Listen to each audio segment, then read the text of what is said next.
Halo, selamat malam rekan-rekan. Terima kasih telah menyempatkan waktunya untuk bergabung bersama kami di Kick-Off Meetup ITIL Indonesia. ITIL Indonesia adalah komunitas untuk membahas terkait teknik pengelolaan infrastruktur, pengembangan, serta operasi teknologi informasi. Sebelumnya saya perkenalkan dulu, nama saya Wisnu Prabowo, dan malam ini saya ditemani oleh rekan saya, Mia Fauzia. Kami perwakilan dari komunitas ITIL Indonesia. Sebelum kita masuk ke inti acara, rekan saya Mia akan membacakan agenda pada malam ini. Pada Mbak Mia, saya persilakan. Halo Mas Wisnu, Halo. makasih untuk pembukaannya Mas. Halo, selamat malam rekan-rekan semuanya. Perkenalkan, nama saya Mia Fauzia, saya dan Mas Wisnu, kami dari ITIL Indonesia Community. Jadi ini adalah meet up pertama kami, atau kita sebut sebagai kick-off meet up. Sebelum kita ke acara intinya, saya akan membacakan beberapa agenda kita pada hari ini. Dan ini adalah kick-off kita. Kita baru pertama kali ngadain meet up hari ini, tanggal 21 April.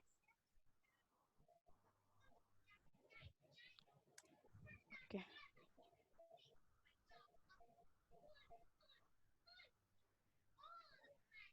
Dan ini, pada hari ini kita ditemani oleh Pak Christian Hermanus. Beliau adalah managing partner dari Narada Code. Kita akan membahas tentang best practices for modern IT. Dan ini agenda kita jam 7 tepat sampai dengan jam 7:10 kita ada persiapan dan juga pembukaan dari saya dan Mas Wisnu. Kemudian jam 7:10 sampai dengan jam 7:15 ada pengumuman. Kemudian jam 7:15 sampai dengan jam 7:55 ada presentasi dari Pak Christian Hermanus dan termasuk dengan sesi tanya jawab. Kemudian jam 7:55 sampai dengan jam 8 akan ada closing, tapi sebelumnya kita minta tolong untuk teman-teman memberikan feedback untuk meetup kita pada malam hari ini. Nanti akan kami sediakan polling. Kami mohon ketersediaan waktunya untuk teman-teman semua untuk mengisi polling tersebut. Dan ini adalah agreement kita pada sesi kita pada malam hari ini. Yang pertama adalah dimohon untuk kenyamanan kita bersama, untuk teman-teman menempatkan diri di tempat yang mungkin sepi, jadi bisa mendengarkan dengan jelas presentasi yang akan dibawakan oleh Bapak Christian. Kemudian sesi ini akan kita record mulai dari awal sampai dengan akhir acara. Kemudian meskipun sesinya ini online, teman-teman tetap bisa untuk berpartisipasi terkait dengan pertanyaan, atau mungkin ada hal-hal yang perlu didiskusikan. Kemudian jika ada yang kesulitan, mungkin suaranya tidak jelas atau mungkin membutuhkan bantuan, silakan raise hand. Akan kami bantu oleh saya dan Mas Wisnu juga. Kemudian terkait pertanyaan, silakan dituliskan di chat box. Nanti kita akan pilih pertanyaan di chat box tersebut. Mungkin pertanyaan akan kita batasi karena keterbatasan waktu. Dan ini adalah sosial media kita. Silakan untuk terus tergabung dengan sosial media kita di Telegram, LinkedIn, Instagram, Twitter, kemudian Facebook. Teman-teman boleh di screenshot dulu untuk bagian ini.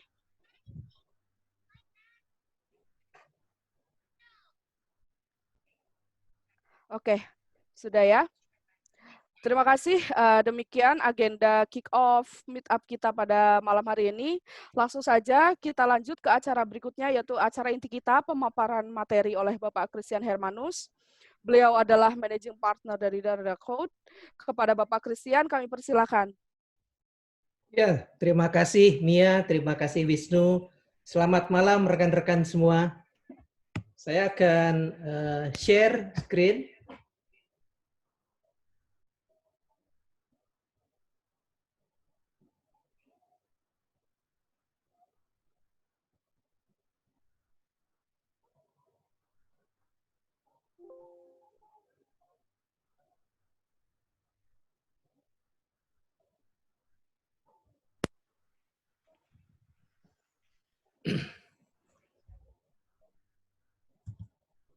Baik, sudah kita bisa lihat Pak untuk presentasinya? Kami Baik, sudah terima bisa melihat, kasih. ya. Ya, jadi topik pada malam hari ini adalah kita akan membahas tentang best practice for modern IT. Namun sebelum kita membahas, saya perkenalkan diri saya dulu. Tadi sudah disebutkan nama saya. Saya start berkarir itu begitu lulus kuliah saya masuk bank. Jadi kalau di sini ada banking, ya saya startnya dari sini. Namun sedang enak-enaknya kerja di bank waktu itu terjadi krisis moneter. Bank tempat saya bekerja likuidasi. Pindahlah saya ke manufacturing. Sekitar 10 tahun di manufacturingnya, 4 tahun di holding company-nya, dan setelah itu saya kembali ke bank. Barulah setelah itu, 4 tahun terakhir ini saya sebagai managing partner di Narada. Nah, itu sekilas tentang pengalaman saya. Untuk kita mulai mengenal tentang ITIL, saya akan masuk ke dalam satu case study yang terjadi di Spotify. Tentu semua tahu ya, Spotify itu apa. Jadi satu perusahaan yang menyediakan musik, podcast, dan video streaming yang semuanya digital. Nah, ini yang saya mau tekankan adalah digitalnya ini. Jadi Spotify itu tidak mulai dari berjualan kaset, kemudian compact disc, baru kemudian masuk ke digital. Tidak. Dia start sudah digital. Artinya memang satu perusahaan yang nature-nya, native-nya adalah digital. Mari kita lihat bagaimana isi Spotify tersebut.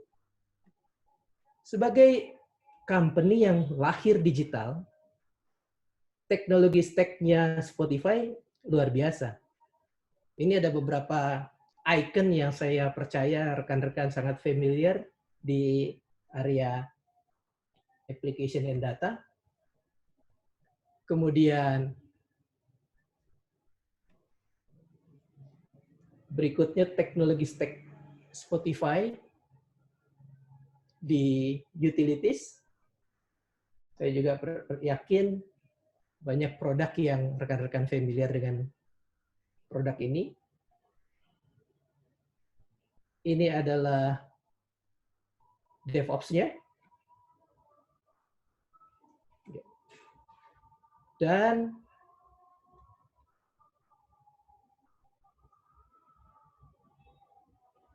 satu lagi.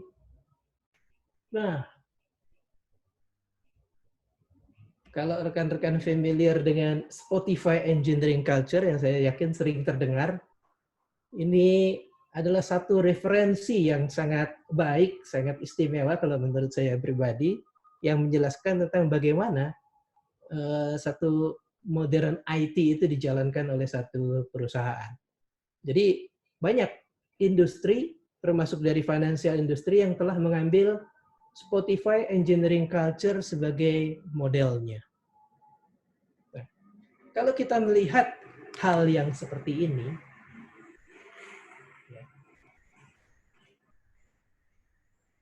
apa yang salah dengan Spotify?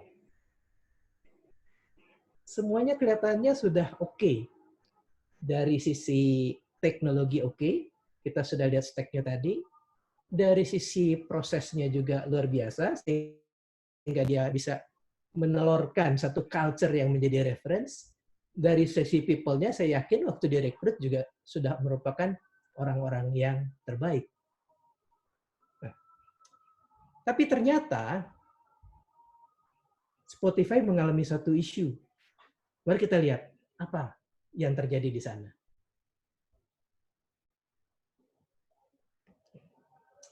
Jadi, organisasinya Spotify itu tumbuh dengan luar biasa, tumbuh besar. Timnya itu bekerjanya sudah ya, tidak lagi di satu tempat, ada di banyak lokasi. Kemudian Spotify juga berencana untuk masuk ke pasar bursa, go public. Tapi ada persoalan di sini, jadi masih pending.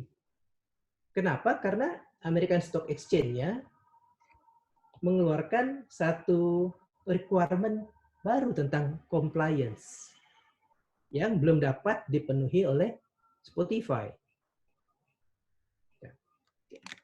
Dengan tumbuhnya organisasi sebesar itu, kemudian ada kebutuhan tentang compliance, maka sebetulnya organisasi mulai merasa bahwa dia butuh company-wide policy dan satu cara kerja yang bisa dipakai oleh semua karyawannya. Itu adalah persoalan yang dihadapi oleh Spotify.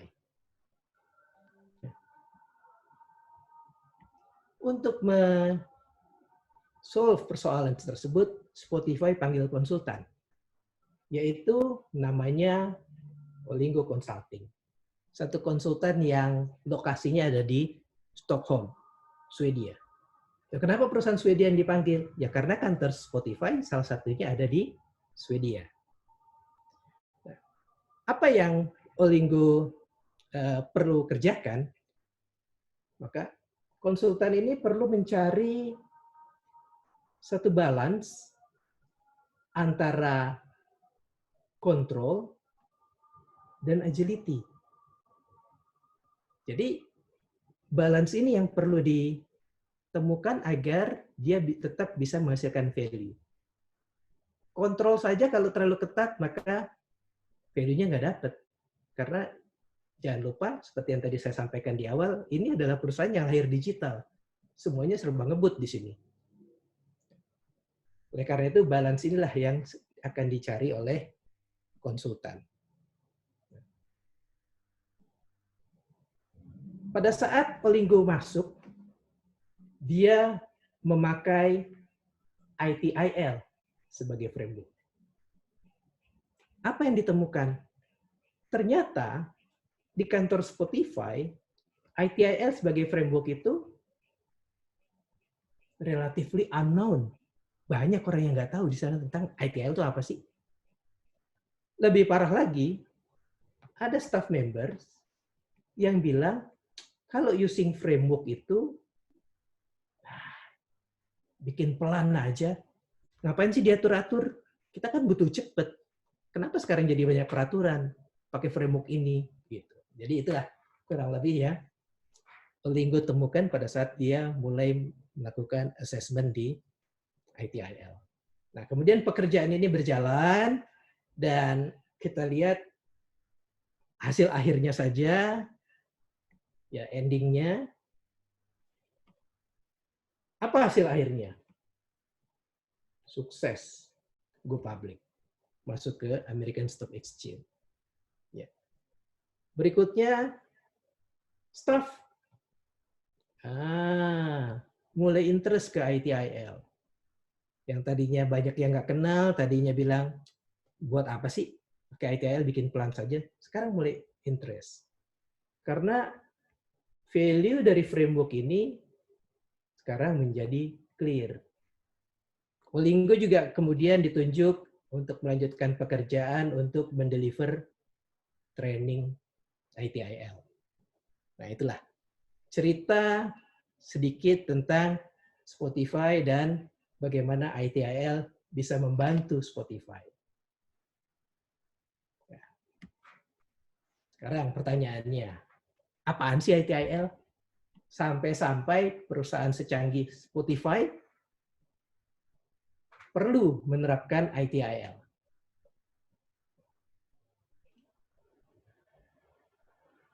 Kita masuk ke definisinya sekarang. Jadi ini ITIL, singkatan dari Information Technology Infrastructure Library.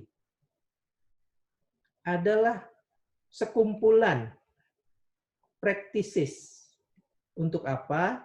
Untuk ITSM, IT Service Management.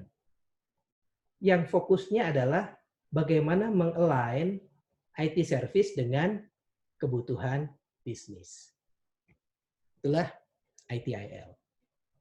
Nah, supaya kita makin paham tentang ITIL, mari kita bahas sedikit saja tentang sejarahnya.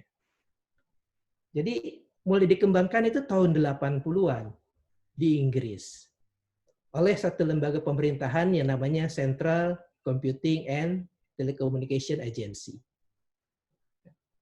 Versi pertama ini, yaitu versi 1 yang tahun 80-an itu belum populer digunakan oleh berbagai organisasi. 30 buku, siapa yang kuat belajarnya? Jadi belum populer. Nah, versi yang populer, yang mulai digunakan banyak organisasi adalah versi 2, yang diterbitkan tahun 2000. Jadi, kalau kita lihat, ini berapa tahun ini? 80, 2000. Cukup panjang pengembangannya. Sehingga bisa menjadi satu bentuk yang praktikal, terdiri dari 9 buku. Sekarang kita bahas sedikit tentang versi 2 ini. Jadi, ITIL 2 ini terdiri dari 6 kelompok proses. Yang pertama itu adalah Business Relationship Management. Ya, jadi di sini nih letaknya. Yang kedua itu ada Application Management. Yang ketiga Infrastructure Management. Keempat Security Management. Kelima Service Delivery. Dan keenam Service Support. Proses untuk membuat satu layanan IT diawali dengan Business Relationship Management. Jadi dari bisnis dia masuk ke titik sini. Nah, berdasarkan kebutuhan bisnis ini, maka kelompok proses yang ini, Application Management, mewujudkan aplikasi yang akan dibutuhkan oleh user. Nah, aplikasi itu bisa dinikmati user kalau dia sudah diberikan infrastruktur yang tepat untuk mengimplementasi aplikasi tersebut. Maka bersamaan dengan itu, infrastruktur juga bekerja. Untuk mengurangi risiko yang timbul karena penggunaan teknologi informasi ini, tentu security management harus dilakukan. Jangan sampai begitu aplikasi keluar atau pada saat sedang dipakai, timbul gangguan-gangguan yang disebabkan karena masalah keamanan. Setelah diamankan, masuk, maka dilakukanlah delivery aplikasi. Sehingga bisa dipakai oleh user. Nah, satu aplikasi atau layanan IT setelah digunakan itu kan ada-ada saja yang terjadi. Bisa usernya itu menemukan gangguan, bugs, problem, apapun itu namanya.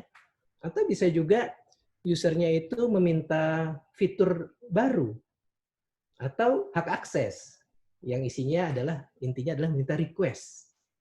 Maka dibutuhkan satu kelompok proses yang namanya service support untuk menindaklanjuti baik laporan gangguan ataupun permintaan-permintaan yang diajukan oleh user. Nah, itulah penjelasan ringkas mengenai ITIL versi 2. ITIL versi 2 ini cukup populer jadinya, karena dengan demikian IT sekarang sudah memiliki satu best practice tentang bagaimana menyediakan layanan yang align dengan kebutuhan usernya. Kemudian di tahun 2007 dikeluarkan versi yang baru, yang lebih komprehensif, menjelaskan seluruh life cycle dari layanan IT, yaitu ITIL versi 3. Ada 5 buku di situ. Dan di tahun 2011, ITIL versi 3 itu diupdate.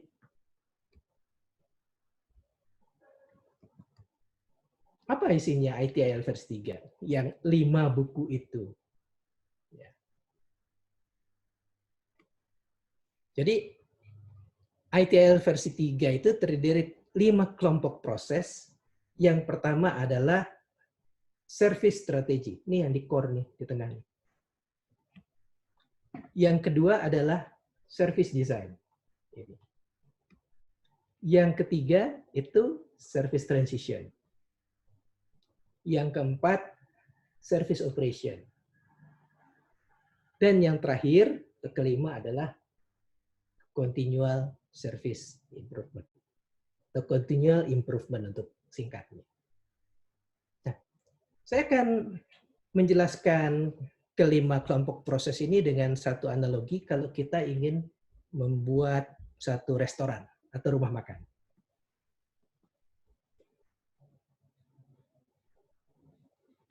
Kalau kita ingin membuat satu rumah makan, maka hal pertama yang kita pikirkan adalah kita menyusun konsep dari rumah makan kita. Ini rumah makan seperti apa yang akan kita buat? Jenis makanan apa yang akan kita sajikan? Siapa yang akan kita targetkan untuk menjadi pengunjung di rumah makan kita? Nah, inilah yang disebut dengan service strategy. Jadi service strategi tujuannya adalah untuk memahami tujuan organisasi serta kebutuhan dari user. Lanjut ke yang kedua.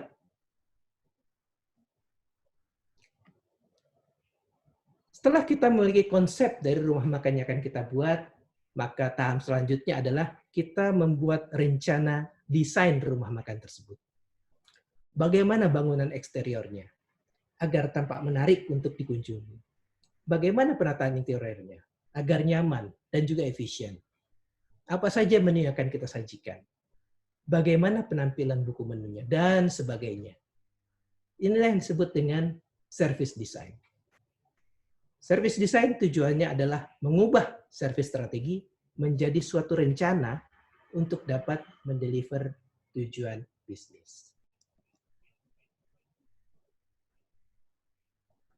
Rencana yang sudah kita hasilkan dari service design tentu harus segera kita wujudkan. Kalau tidak, rencana itu cuma menjadi wacana. Nah, berdasarkan rencana yang telah kita buat, maka kita mulai menyusun tim untuk mengerjakan bangunan rumah makan, kita mulai mempekerjakan juru masak, serta pelayan di rumah makan tersebut. Inilah yang disebut dengan service transition. Service transition tujuannya adalah untuk membangun dan meningkatkan kemampuan kita agar dapat mendeliver suatu layanan. Setelah rumah makan jadi, kan kita harus beroperasional. Tentu kita harus melakukan pengelolaan yang baik hingga kelancaran bisnis rumah makan kita bisa berjalan dengan sangat baik. Kalau operasionalnya tidak kita kelola dengan baik, maka semua upaya dan biaya yang telah kita keluarkan akan sia-sia. Nah, inilah yang disebut dengan service operation.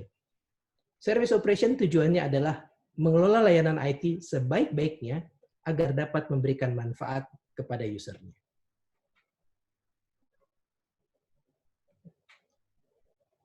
Pernahkah rekan-rekan alami setelah kita selesai makan, misalnya di suatu rumah makan atau di restoran hotel, lalu ada orang datang menyapa kita dan menanyakan, apakah makanannya enak? Apakah senang makan di rumah makan ini? Nah, pertanyaan seperti itu diajukan agar si pengelola rumah makan mendapatkan feedback yang diperlukan untuk meningkatkan kualitas rumah makannya. Inilah yang disebut dengan continual improvement. Jadi, continual service improvement itu tujuannya adalah melakukan upaya peningkatan layanan IT secara konsisten. Jadi nggak stuck di satu pencapaian tertentu saja. Kita harus terus-menerus melakukan perbaikan-perbaikan. Namun sayangnya, saya seringkali dapati bahwa continual service improvement merupakan hal yang jarang dilakukan oleh tim IT. Kenapa? Karena kita sudah terlalu sibuk untuk menyelesaikan tugas-tugas yang diberikan oleh user. Sehingga kita tidak punya waktu untuk melakukan improvement bagi diri kita sendiri atau bagi bagian IT kita. Itulah tentang ITIL versi 3. Kemudian kita di tahun 2019, ITIL versi 4 dikeluarkan. Ya, jadi setelah bertahan cukup lama, sekitar 12 tahun, kok ITIL merasa kok sekarang banyak knowledge baru ya, banyak best practice atau framework baru ya, yang menjadi reference bagi IT. Kalau saya ini tidak berubah, kata ITIL, maka saya akan ditinggalkan. Jadi bisa rekan-rekan bayangkan bahwa best practice saja atau framework saja merasa terdisrupt dengan berbagai hal baru. Oleh karena itu dikeluarkan versi 4 yang sesuai atau align dengan kondisi terkini dari IT.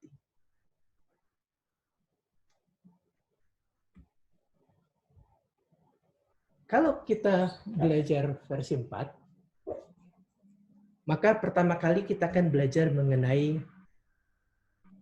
key concept of service management. Key concept of service management ini menjelaskan tentang bagaimana kita mengkonfigurasi sumber daya yang kita miliki agar dapat menjadi produk atau services. Beberapa konsep yang kita pelajari adalah, yang pertama kita belajar tentang value dan value co-creation. Yang kedua kita belajar tentang apa itu organisasi, apa itu service provider, apa itu service consumer, dan siapa saja stakeholder. Kemudian kita belajar tentang service relation. Dan lalu kita belajar tentang value, hubungannya dengan outcome, cost, dan risk. Itulah konsep-konsep yang akan kita pelajari di bagian pertama.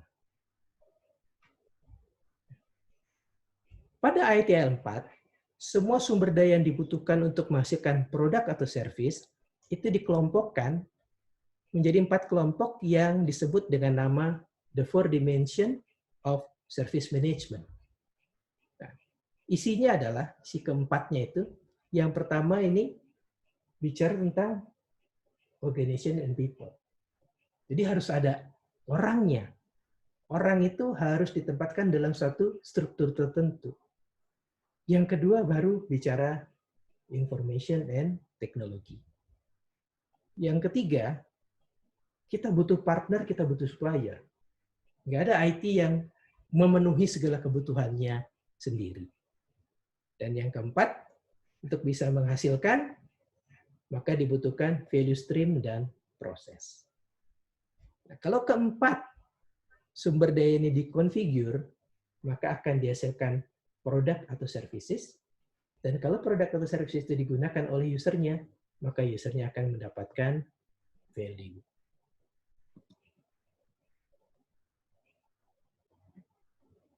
Masih ingat tentang input, proses, output? Nah, pada ITIL 4, ini yang disebut dengan input, yaitu opportunity and demand. Dan value, inilah yang disebut dengan output-nya.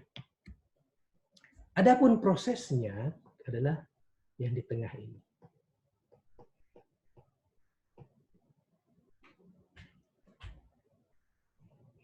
Inilah yang disebut dengan service value system. Service value system menjelaskan semua elemen dalam satu organisasi agar dapat bekerja sama, agar value creation dapat terlaksana. Service value system itu terdiri dari 5 elemen. Yang pertama disebut guiding principle. Prinsip-prinsip untuk kita pakai dalam menerapkan ITIL. Lalu ada tata kelola di sana, ada governance. Baru ada service value chain core-nya. Untuk menjalankan service value chain, kita butuh practice. Nanti ada banyak practice yang ada di ITIL 4. Dan supaya pada saat kita melakukan ini semua, kualitas kita makin lama makin baik, maka ada continual improvement.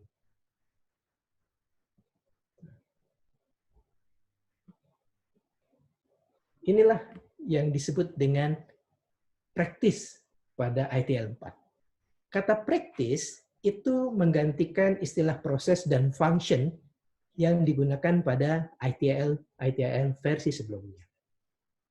ITIL 4 memiliki 34 practice yang dikelompokkan menjadi 3 kelompok. yaitu kelompok pertama adalah General Management Practice. Ini dia. Kelompok kedua itu Service Management Practice. Ini kelompoknya. Dan kelompok ketiga adalah Technical Management Practice. Praktis pada ITIL 4 itu memungkinkan kita untuk mengadopsi dan mengadaptasi tren IT lainnya seperti Lean, Agile, dan DevOps. Nah, contohnya, untuk bisa mengimplementasikan Lean, ITIL 4 mendorong kita untuk merangkai praktis-praktis yang just enough atau cukup agar bisa menghasilkan value. Jadi tidak perlu banyak sekali praktis harus terlibat. Setiap organisasi itu bisa memilih praktis mana yang cocok untuk diterapkan di dalam organisasi tersebut. Contoh lain adalah pada saat kita ingin mendeploy suatu layanan IT yang sudah kita buat. Praktis yang terlibat di dalam hal ini adalah deployment management, yang ini, dan release management. Kita bisa memasukkan unsur otomasi yang dibawa DevOps melalui praktis DevOps yang disebut dengan continuous deployment dan continuous delivery. Jadi itulah kenapa disebutkan bahwa di ITIL 4 ini DevOps, Agile, dan Lean sudah bisa diterapkan bersamaan dengan penerapan ITIL 4. Nah, demikian penjelasan saya mengenai ITIL di awal dari Meetup ITIL ini. Terima kasih untuk perhatian rekan-rekan semua, dan kita masuk ke sesi berikutnya jika ada pertanyaan dari rekan-rekan. Saya kembalikan ke MC. Baik, terima kasih banyak Pak Christian untuk presentasinya. Untuk rekan-rekan, adakah yang mempunyai pertanyaan? Silakan untuk dituliskan di chat box yang tersedia.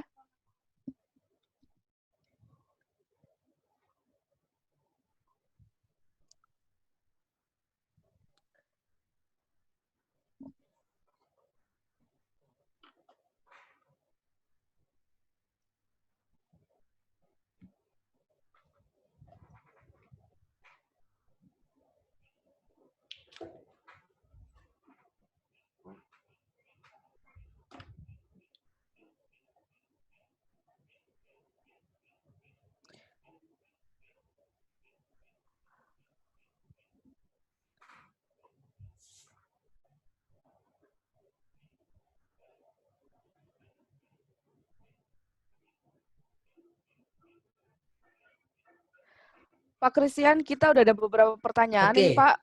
Saya start dari yang pertama, kelihatannya bisa ini saya scroll up ke atas. Iya. Silakan, Bapak. Oke, certification-nya. Jadi, untuk belajar ITIL atau sertifikasi ITIL yang 4 itu, kita start dengan foundation. Sama seperti yang versi 3 dulu, start dengan foundation. Namun di versi 4 ada perubahan persyaratan, yaitu untuk mengambil ujiannya juga harus mengambil course-nya terlebih dahulu. Nah, setelah foundation baru masuk ke series ITIL lainnya. Jadi ada seriesnya. Nah, itu nanti Mia atau Wisnu bisa berikan gambarnya ya, kalau ke rekan-rekan penanya tentang roadmap atau certification plan dari ITIL. Nah, pertanyaan kedua, kalau suatu organisasi ingin menerapkan framework ITIL, apakah perlu dalam skala besar atau bisa dimulai dari sejak awal organisasi itu berjalan? Jadi kalau pertanyaannya tentang dikaitkan dengan skala organisasinya, justru akan lebih baik kalau organisasi itu mulai berjalan. Karena dengan demikian, sejak organisasi itu masih kecil, seluruh bagian dari IT sudah paham tentang sebetulnya keseluruhan proses IT itu harus seperti apa. Nanti pada saat penerapannya, kan tadi ada 34 proses ya. Jangan langsung ke 34 proses itu diambil. Kalau misalnya IT-nya baru 10 orang, prosesnya 34, tekor dong kalau istilah saya begitu.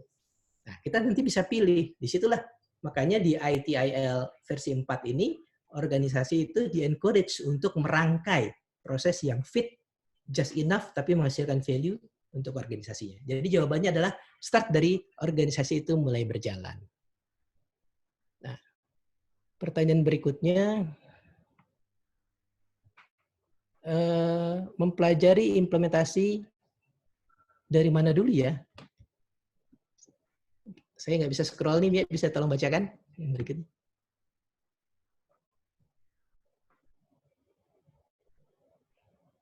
Halo Pak, untuk yang Pak Yuga sudah berarti apa ya? Kita lanjut ke Pak Muhammad Norman. Selamat malam Pak Christian, saya mau tanya, untuk mempelajari dan mengimplementasikan ITIL dimulai dari mana dulu ya Pak? Seperti itu Pak.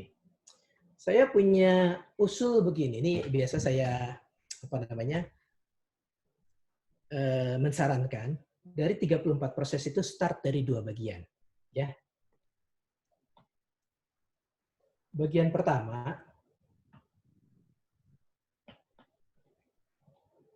tentu rekan-rekan sudah familiar bahwa di IT itu harus diterapkan yang namanya segregation of duties, terutama di industri IT yang regulated seperti banking. Maka yang pertama kali harus diterapkan adalah aturlah proses-proses untuk mengimplementasikan aplikasi dari development ke production environment. Proses atau praktis apa saja itu ada change control, kemudian deployment management,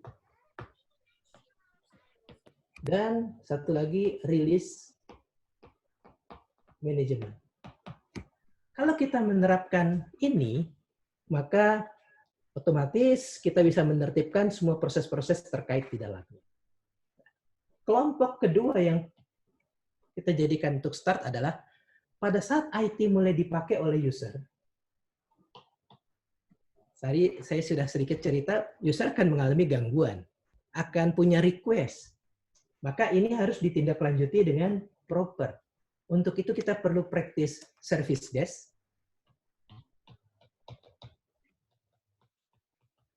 Kemudian kalau dia request ya kita tangani, ada request management atau request fulfillment.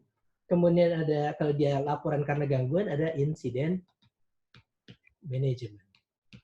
Nah, itulah start untuk kita bisa mengimplementasikan ITIL.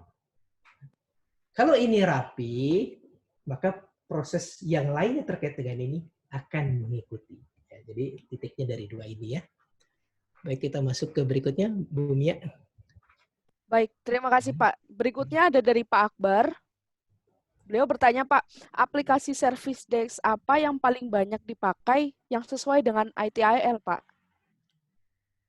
Semua aplikasi service desk itu dibuat mengacu kepada ITIL. Ya, jadi semua ITSM itu service tools ITIL mengacu kepada ITIL. Hanya kelengkapannya yang berbeda-beda. Jadi pertanyaannya apa saja semuanya. Tapi kalau disuruh kita pilih mana, nah itu tergantung dengan selera organisasi. Ada organisasi yang kalau milih tools itu selalu mengacu kepada Gartner dan diambil area yang pojok kanan atas. Ada juga organisasi yang berani mencoba tools-tools baru, apalagi sekarang banyak tools ITIL yang as a service, sehingga dari sisi cost itu bisa lebih menarik. Baik, ke berikutnya, Bu Mia. Baik, lanjut ke pertanyaan berikutnya ya Pak, dari Pak Adi Wirawan. Pertanyaannya, kalau agile praktis itu bisa diakomodasikankah dengan ITIL versi 4 ini karena mudah berubah? Seperti itu, Pak. Oke. Jadi tuntutan dari IT saat ini adalah mampu merespon dengan cepat dinamika yang dialami user. Itulah yang disebut dengan kemampuan agility atau agile. Banyak proses bisnis yang tidak lagi bisa kita perkirakan jauh-jauh hari sebelumnya, dan kita desain lengkap sama seperti waktu kita menggunakan waterfall. Jadi waterfall memang masih dibutuhkan, namun kondisi sekarang membutuhkan alternatif lain. Contoh, saya banyak mendengar informasi di berbagai perusahaan di mana rekan-rekan saya bekerja. Di era COVID ini, mereka harus banyak melakukan perubahan pada aplikasinya dengan segera. Antara lain untuk apa? Kalau ada yang punya approval otomatis yang tadinya orang harus datang ke kantor dan melakukan approval dengan manual, itu sekarang mereka dengan segera mengimplement yang namanya approval elektronik. Ya.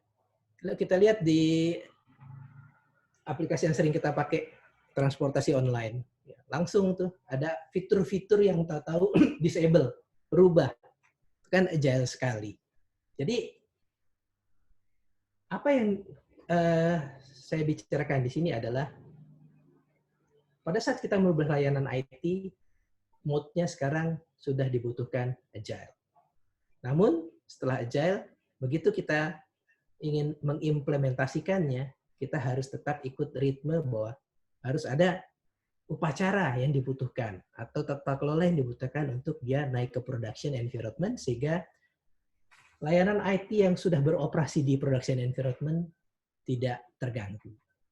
Jadi memang erat kaitannya sekarang antara agile dengan ITIL untuk menjaga value dari layanan IT.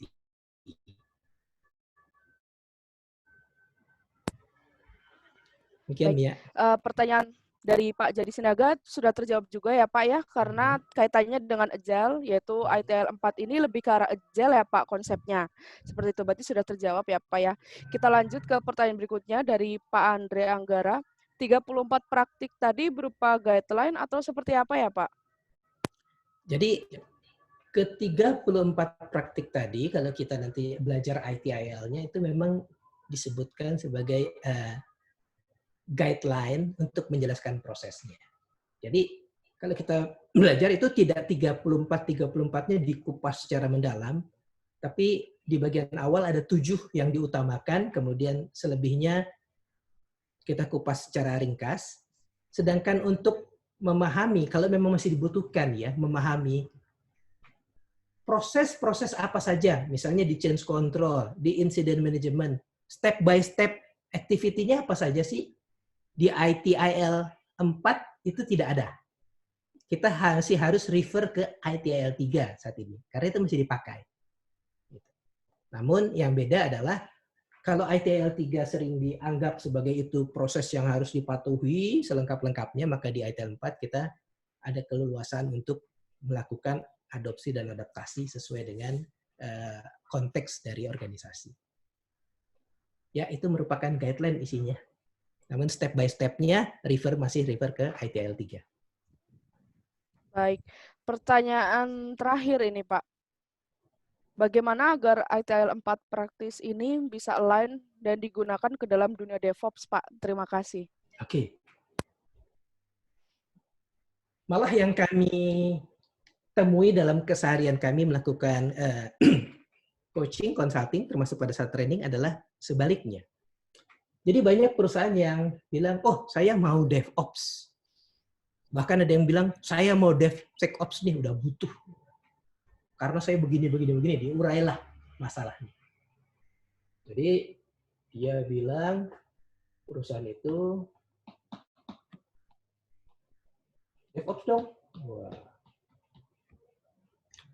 Namun setelah kami masuk melakukan assessment, kami menemukan fakta bahwa boro-boro mau ke DevOps. Proses-proses ITSM sesuai dengan ITIL saja belum dijalankan dengan proper. Maka untuk bisa masuk ke DevOps itu harus diperkenalkan dulu, harus diomongin dulu tentang bagaimana proses ITIL-nya. Saya kasih contoh tentang yang tadi ya. ini development, ini operation. Kalau proses yang benar, ini kan ada segregation-nya, pemisah. Jadi nggak bisa nih development ucuk-ucuk langsung masuk ke production environment, implementasi. Nah, harus ada pengelolaannya juga dulu di sini. Ya, tadi saya sebutkan ada mulai dari change control, deployment management, sampai release management. Nah, di DevOps, itu kan semua bisa di-automate dengan pipeline. Ya. Yang saya bilang tadi, apa yang terjadi kalau company itu atau organisasi ini saja belum. Kita masuk pipeline. Nah, maka potensi yang mungkin terjadi adalah ada orang yang bilang, buat apa saya pakai pipeline? Kan saya bisa langsung aja jalan ke ops, masuk ke server, install, nggak usah repot. Kalau dia sebelumnya sudah menjalankan ITIL, maka begitu diintroduce DevOps pipeline, maka dia akan happy. Karena ternyata, semua yang tadinya repot sekali, apalagi titik menjelang naik production, itu kok sekarang jadi enak ya. Jadi sebetulnya kalau ITIL dijalankan, maka dia akan align dengan DevOps, tidak ada pertentangan. DevOps justru membuat ITIL yang tadinya membutuhkan kepatuhan dari masing-masing orang yang menjalankan, sekarang diberikan sarana otomasi, sehingga kepatuhan itu bagian yang melekat dari proses yang memang harus dijalankan. Nggak bisa dia nekat gitu ke sini-sini. Enggak, harus ikut ini. Jadi memang seperti itu, ITIL memang akan membantu untuk implementasi DevOps karena keduanya sebetulnya align. Demikian, Mbak Mia. Baik, ada pertanyaan lagi, Pak. Ya. Apakah dari Ibu Grace Apianti, apakah praktis yang diaplikasikan dalam sebuah organisasi harus tetap didokumentasikan dan diformalize dalam suatu SOP, walaupun praktis tersebut diaplikasikan dalam bentuk automation? Seperti itu, Pak. Oke. Jadi kalau kita bicara SOP, nah, ini sudah di-automate ini, sudah ada pipeline-nya. Apa masih perlu ditulis dalam SOP? Jawabannya masih. Kenapa? Pertama, apa sih gunanya SOP? Yaitu agar setiap orang yang terlibat di dalam proses tersebut memiliki kesamaan dalam menjalankan proses. Memiliki penafsiran yang sama, cara yang kurang lebih sama. Sehingga bisa hasil akhirnya bisa diprediksi. Variannya nggak banyak. Itu fungsi dari SOP terkait dengan kualitas. Fungsi SOP berikutnya. Kalau organisasi kita sudah besar, tentu ada fungsi-fungsi yang melakukan evaluasi, audit. Mereka butuh evidence. Pertama yang mereka lihat adalah apakah Anda memiliki SOP, walaupun sudah otomasi, SOP-nya seperti apa yang menjelaskan otomasi tersebut. Itu yang tadi saya bilang bahwa compliance di banyak perusahaan, terutama yang enterprise, sudah besar, merupakan bagian yang terpisahkan. IT itu harus selalu bisa diperiksa. Jadi IT harus selalu auditable. Itu fungsi SOP yang kedua. Jadi jawabannya iya, perlu, Bu. Baik, terima kasih Pak Christian. Sepertinya itu tadi pertanyaan terakhir ya Pak ya. Oh, Kita kasih. kita sudah selesai di acara meet up kita pada hari ini, tapi sebelum kita akhiri, saya mohon waktunya sebentar untuk rekan-rekan bahwa kita akan ada polling. Mas Wisnu boleh tolong di-show pollingnya, Mas? Polling ini tujuannya adalah untuk feedback kita, untuk kita improve ke depannya terkait meet up kita selanjutnya. Silakan, sudah muncul di layar rekan-rekan. Sudah bisa dimulai untuk pollingnya.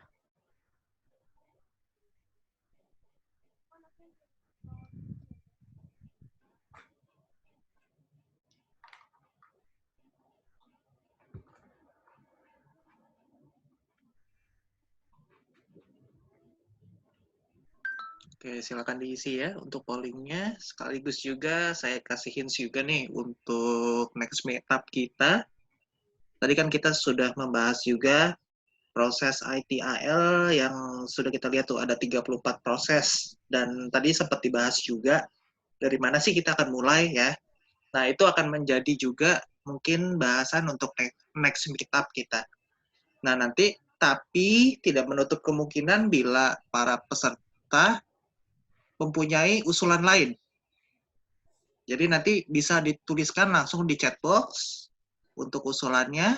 Kalau misalkan nanti ada usulannya, misalkan yang tadi ada mungkin pertanyaan yang belum terjawab oleh Pak Christian Hermanus, bisa juga nanti dijadikan usulan untuk next meetup-nya. Nanti kita akan pertimbangkan. Gitu. Oke, boleh kembali lagi diisi sebelum ditutup.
Baik, terima kasih rekan-rekan untuk feedback-nya.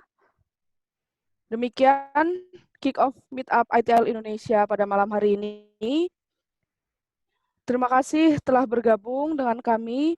Saya dan Mas Wisnu dari perwakilan ITIL Indonesia mengucapkan terima kasih untuk rekan-rekan yang telah menyempatkan waktunya dan bergabung bersama kami di Meetup ITIL Indonesia.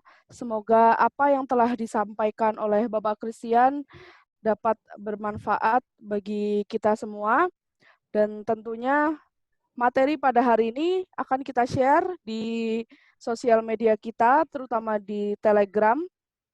Silakan untuk di screenshot untuk teman-teman semua. Selalu terhubung dengan kami di sosial media kita di Telegram Group ITIL Indonesia, kemudian LinkedIn, Instagram, Twitter, dan juga Facebook. Saya mengucapkan terima kasih dan mohon maaf apabila ada kekurangan atau kesalahan kata, dan saya juga mengucapkan terima kasih yang sebesar-besarnya untuk Bapak Christian telah menyempatkan waktunya untuk sharing dengan kita di ITIL Indonesia. Terima kasih untuk rekan-rekan yang telah bergabung. Saya Mia Fauzia, pamit undur diri. Sampai jumpa di meetup selanjutnya. Selamat malam.